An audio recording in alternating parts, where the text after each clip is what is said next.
Compte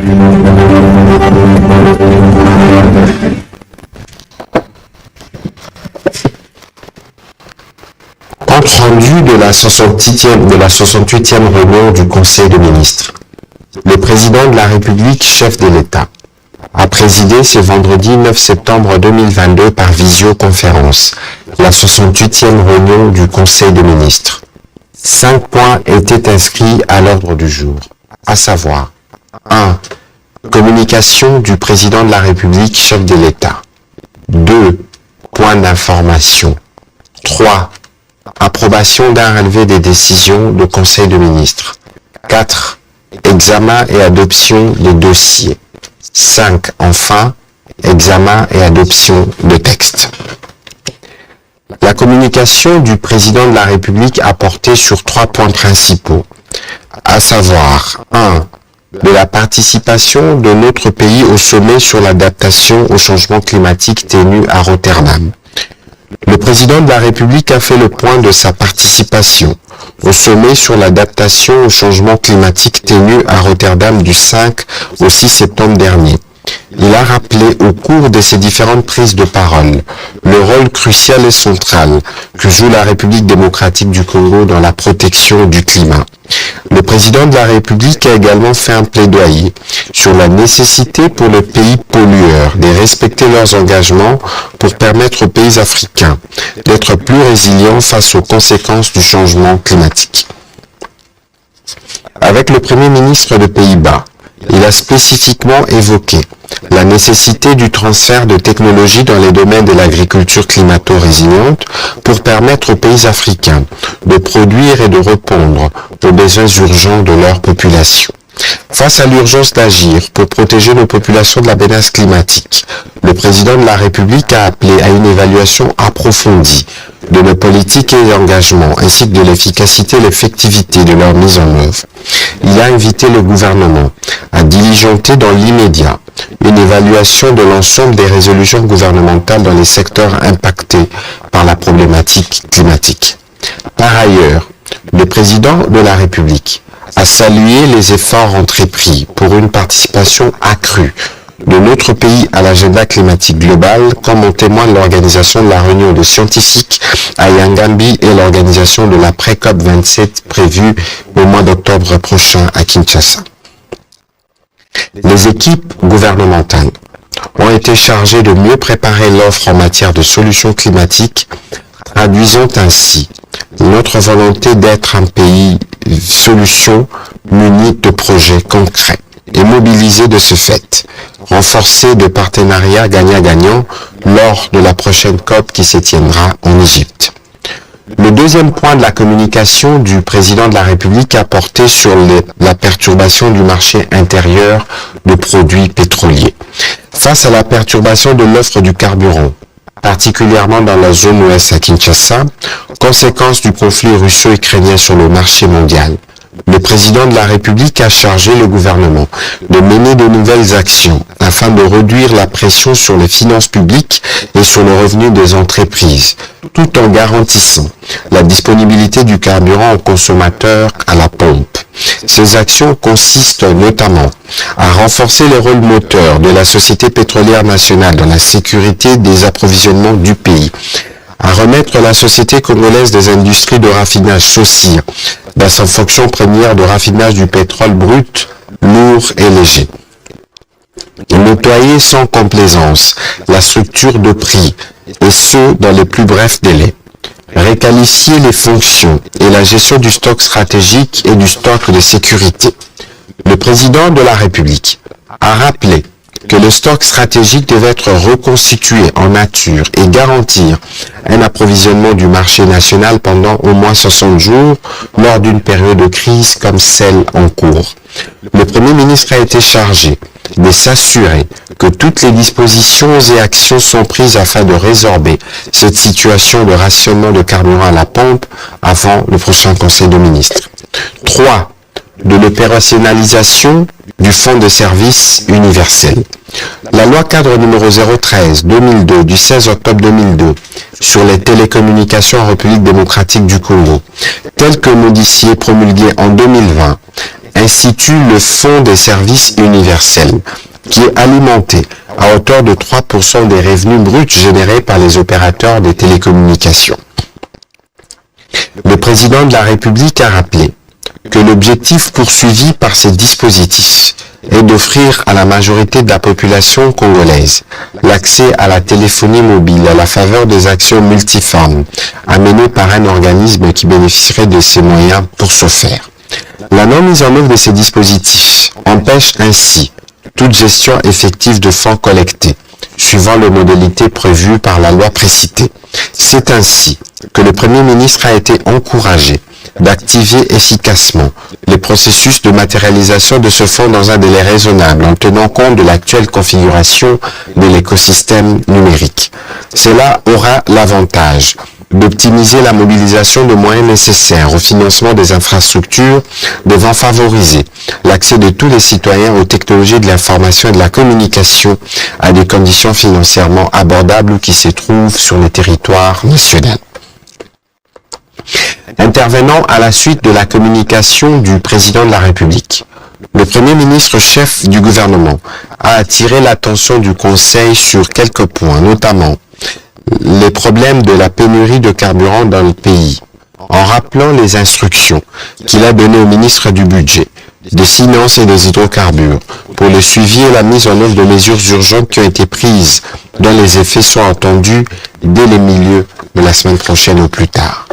En deuxième lieu, il a invité le gouvernement à suivre avec une attention soutenue la situation qui prévaut dans le Mai-Ndombe afin de dénicher les véritables velléités qui se cachent derrière ces aventures bellicistes à la porte de la ville-province de Kinshasa et de déceler la véritable origine de ces phénomènes, ses ramifications possibles ainsi que ses auteurs pour que ces derniers puissent être poursuivis et en répondre devant la justice. En troisième lieu, le Premier ministre a informé le Conseil qu'il a conduit une délégation composée de quelques membres du gouvernement à Yangambi du 5 au 7 septembre 2022 pour lancer les travaux préparatoires de la 27e conférence de parties à la Convention cadre des Nations Unies sur le changement climatique COP27. Ces travaux ont été marqués par la tenue en partenariat avec la République arabe d'Égypte d'une conférence internationale sur la contribution des forêts du bassin du Congo et les autres bassins tropicaux de la planète à la lutte contre le changement climatique, état des lieux et perspectives. L'enjeu ici est de faire un plaidoyer pour une économie congolaise verte, résiliente et à faible émission de carbone. En marge de cette mission officielle, le Premier ministre chef du gouvernement en a profité pour lancer le 5 septembre 2022 la rentrée scolaire 2022-2023 à l'Athénée des Kisangani, une occasion pour lui de se rendre compte de l'effectivité de la mise en œuvre et de la consolidation de la mesure de la gratuité de l'enseignement dans cette partie du pays. Le Premier ministre a par ailleurs indiqué que dans la suite des décisions du sommet de la communauté de l'Afrique de l'Est, tenu à Arusha en avril 2022, notre pays a accueilli du 7 au 9 septembre 2022 les secrétaires exécutifs de cette organisation, accompagnés des 40 experts du secrétariat exécutif. L'objectif principal de ces séminaires était de permettre à la République démocratique du Congo de s'approprier des mécanismes de fonctionnement du traité ainsi que les modalités pratiques d'intégration afin de permettre aux différentes structures du gouvernement d'assurer l'intégration efficace de notre pays, dernier entrant dans cette organisation. Avant de terminer sa communication, le Premier ministre chef du gouvernement a spécialement donné la parole au ministre des Hydrocarbures.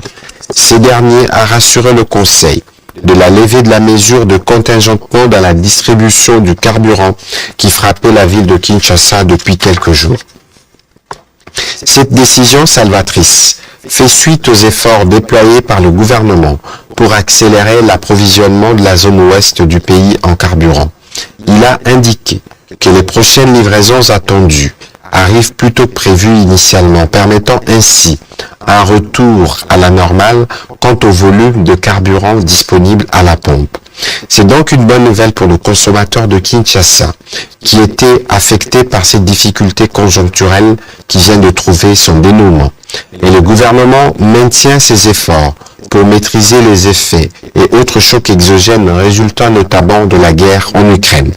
Le ministre des Hydrocarbures a conclu son propos en rappelant qu'une série de mesures est en cours d'implémentation pour renforcer davantage notre système d'approvisionnement tout en préservant au maximum le pouvoir d'achat de la population. Au deuxième chapitre du Conseil de ministres de ce jour, relatif à l'État et à l'administration du territoire, le vice-premier ministre, ministre de l'Intérieur, Sécurité, décentralisation et affaires coutumières, a informé le Conseil de l'État du territoire, qui reste dominé par la poursuite des opérations militaires dans les provinces sous état de siège, mais aussi par le suivi quotidien de la situation prévalant dans la province du Mai-Ndombe qui atteint le Kwango et le Kwilu. Des mesures sont prises pour rétablir l'autorité de l'État et faire régner la paix sociale. Au cours de la semaine qui se termine, l'état d'esprit de la population a été dominé par l'intervention remarquable du président de la République, chef de l'État, lors de la tenue de la conférence sur le réchauffement climatique des Pays-Bas, la persistance du conflit intercommunautaire Yaka et Teke et la montée du banditisme dans plusieurs grandes villes et centres urbains de la République. Complétant le vice-premier ministre, ministre de l'Intérieur, le ministre de la Défense et ancien combattant a présenté une synthèse de la situation opérationnelle militaire et sécuritaire du pays qui demeure globalement sous contrôle de forces armées de la République démocratique du Congo. Au sujet de l'évolution de la situation de l'épidémie à Covid-19, le ministre de la Santé publique, Hygiène et Prévention a présenté la situation générale de la pandémie à Covid-19 en République démocratique du Congo. Pendant que la baisse de cas de Covid-19 se poursuit depuis 12 semaines, la létalité reste plafonnée à 1,5% et la campagne de vaccination s'intensifie à travers le pays. Il a invité la population à observer les mesures d'hygiène afin que notre pays maîtrise sérieusement cette pandémie. Le Conseil a pris acte de cette note d'information qui est aussi revenue sur la situation d'autres épidémies à travers le pays. Intervenant à son tour, la ministre d'État, ministre de la Justice et garde des Sceaux a fait le point au Conseil sur l'exécution de l'arrêt de la Cour internationale de justice dans l'affaire des activités armées de l'Ouganda en République démocratique du Congo. Elle a rappelé qu'au terme de cet arrêt, les montants intégral dus à notre pays doivent être acquittés par l'Ouganda en 5 versements annuels de 65 millions de dollars américains, dont le premier est intervenu le 1er septembre 2022. Ces fonds sont logés dans un compte transitoire au ministère de la Justice et garde des Sceaux, dans une banque locale, lequel compte ne pourra être actionné qu'après l'opérationnalisation effective du Fonds spécial de réparation de l'indemnisation aux victimes et activités illicites de l'Ouganda en République démocratique du Congo ou à leurs ayants droit, et les transferts des signatures à ces organes attitrés pour l'engager en tant qu'établissement public. Le Conseil a pris acte de ce rapport.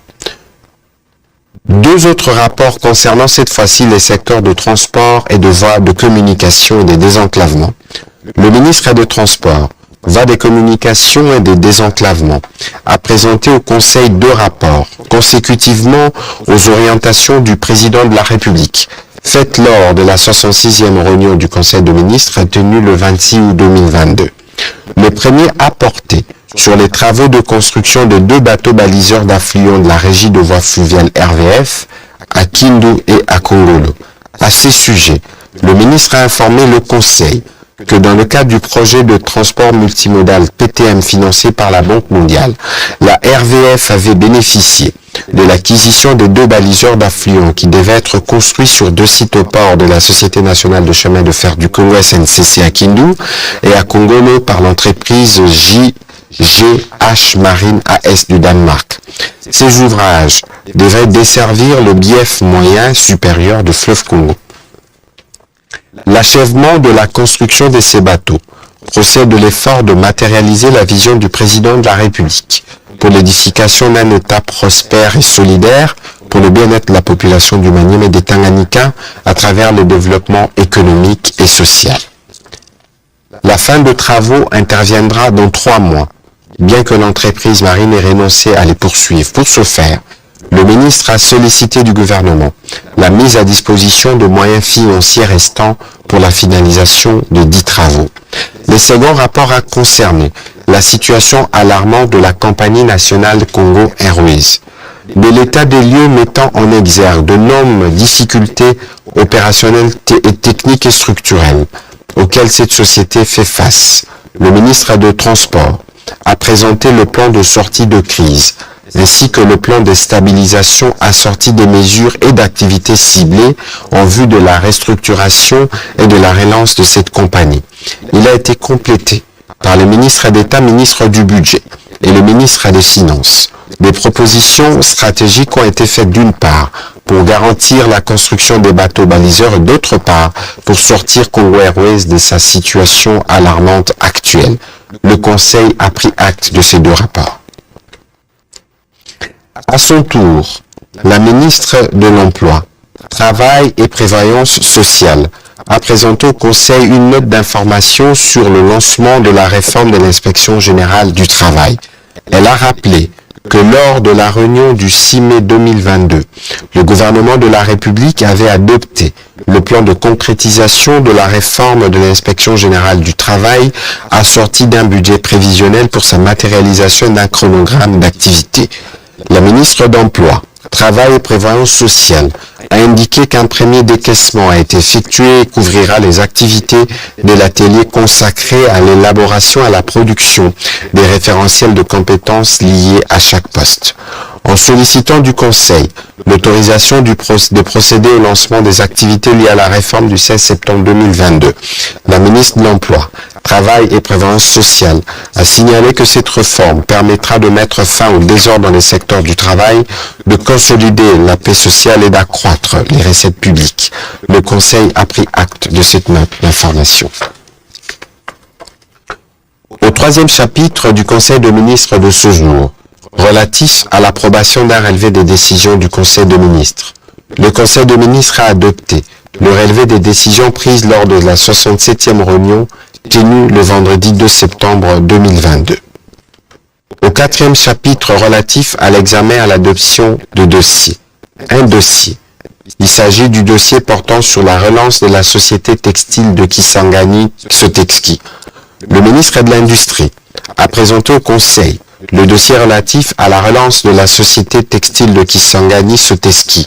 Il a rappelé que cette société anonyme d'économie mixte créée en 1971 et opérationnelle depuis 1974 comprend 40% de participation de l'État congolais au capital social et 60% de participation de Texico SA. Après plus de 40 ans d'existence, l'outil de production est devenu complètement vétuste et obsolète, avec un faible rendement qui ne permet plus de supporter les charges d'exploitation malgré l'effectif du personnel qui est passé de 2500 travailleurs en 1988 avec une production de 17,8 millions de mètres à 350 travailleurs depuis 2021 avec une production de 541 000 mètres. Actuellement, la Sotexki dispose d'un plan de relance stratégique adopté par les organes de gouvernance sociétaire dont sa mise en œuvre requiert un import de près de 17,5 millions de dollars américains pour une production de 108 millions de mètres par an. La relance de cette société aura un impact réel sur la vie de la population au niveau économique, social, fiscal et technologique. Il se traduira par le nombre d'emplois directs et indirects que la culture du coton va générer dans les provinces du Bas-Uélé et de l'Ituri, les recettes fiscales qui en découlent et le développement de l'amélioration des conditions de production par l'introduction de nouvelles technologies et le renforcement des capacités du personnel. Tenant compte de cet impact important, le ministre de l'Industrie a sollicité du gouvernement un accompagnement tant sur le plan financier qu'en termes d'enlègements fiscaux et douaniers, aux fins notamment d'amortir le coût de production. Cette réalisation, a-t-il précisé, s'inscrit dans la droite ligne de la mise en œuvre du plan directeur d'industrialisation de la République démocratique du Congo. Après débat et délibération, le Conseil a adopté ces dossiers. Dernier chapitre du Conseil de ministres de ce jour, relatif à l'examen et à l'adoption de 13 textes. 1. Projet de décret portant création, organisation et fonctionnement des comités provinciaux et locaux de sécurité.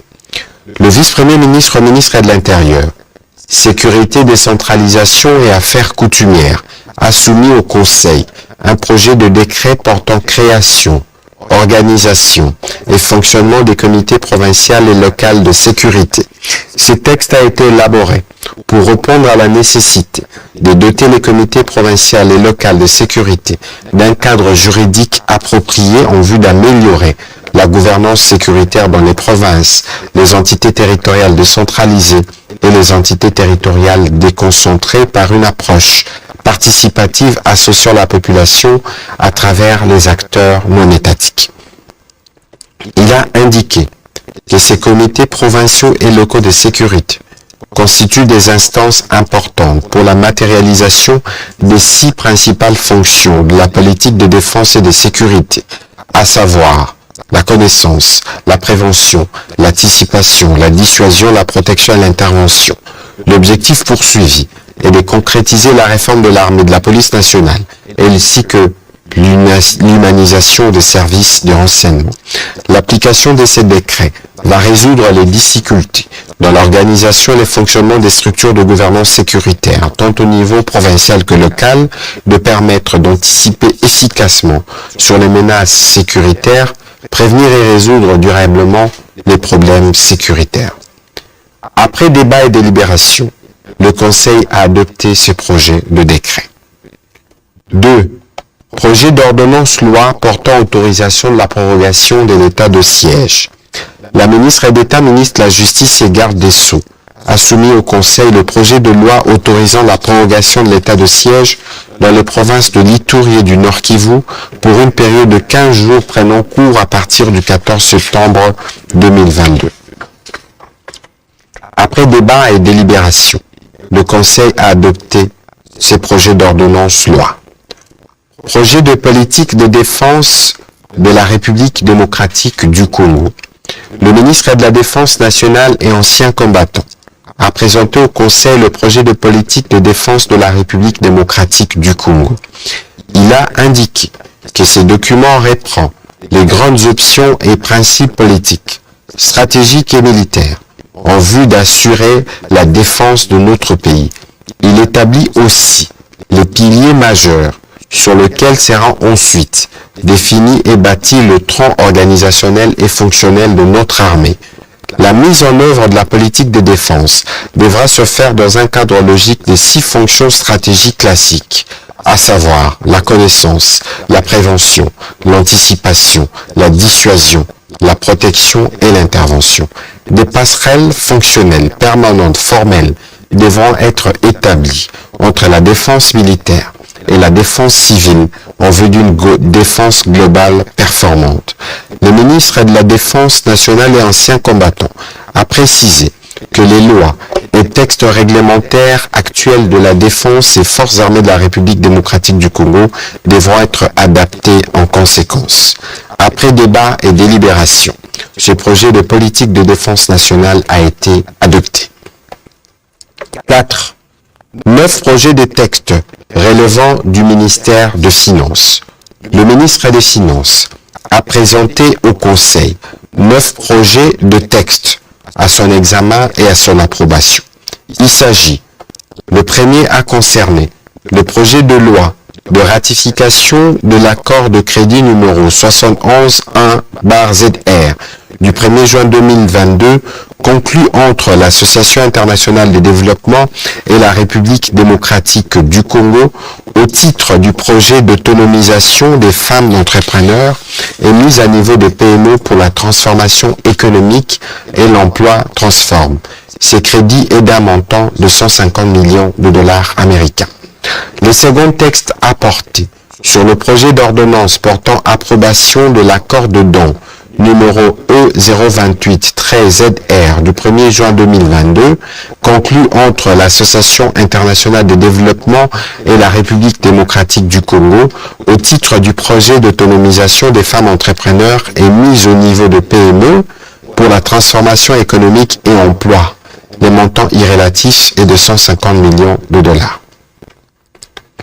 Le troisième texte, quant à lui, a porté sur le projet de loi autorisant la ratification de l'accord de crédit numéro 71-61-ZR du 28 juin 2022, conclu entre l'Association internationale de développement et la République démocratique du Congo au titre du projet d'appui au transport et à la connectivité avec un montant de 427,98 millions de dollars américains.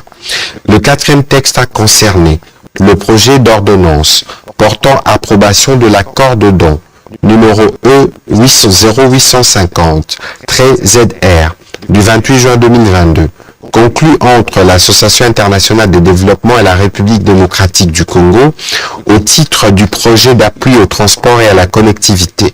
Les montants irrélatifs se chiffrent à 72,02 millions de dollars américains.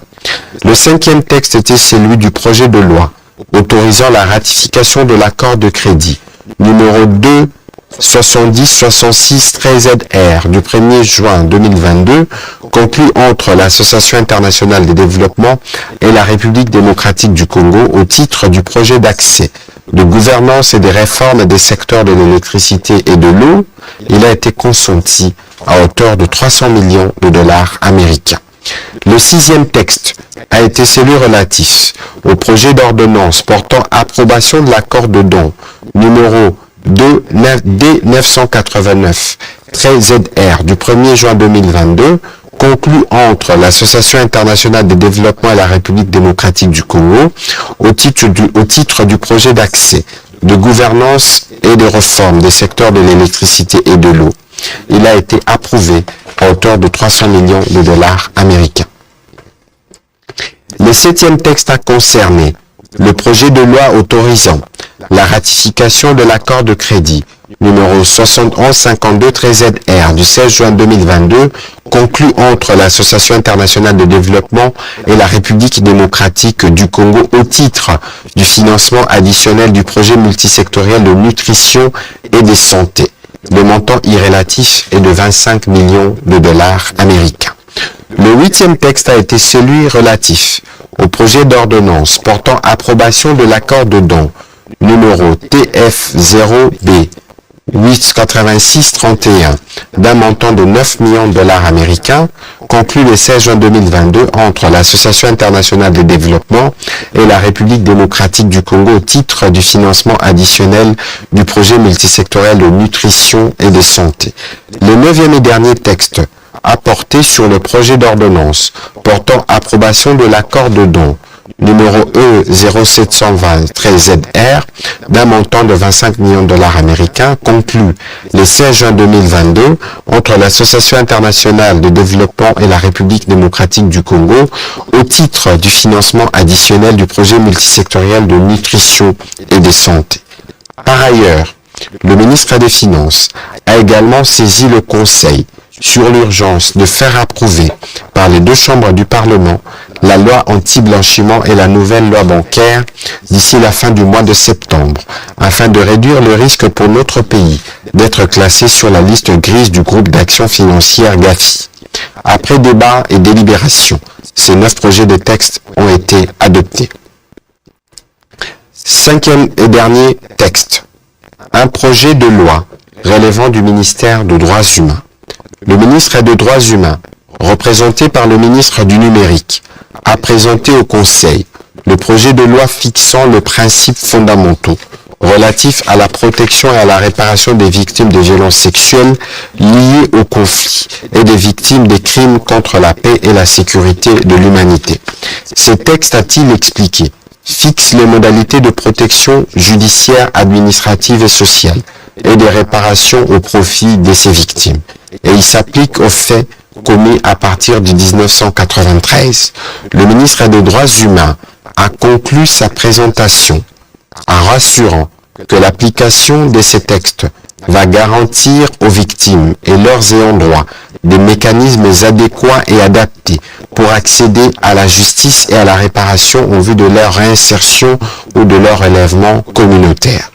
Après débat et délibération, le Conseil a aussi adopté ces projets de loi. Commencé à 12 h, la réunion du Conseil de ministres a pris fin à 16 h 50. Je vous remercie.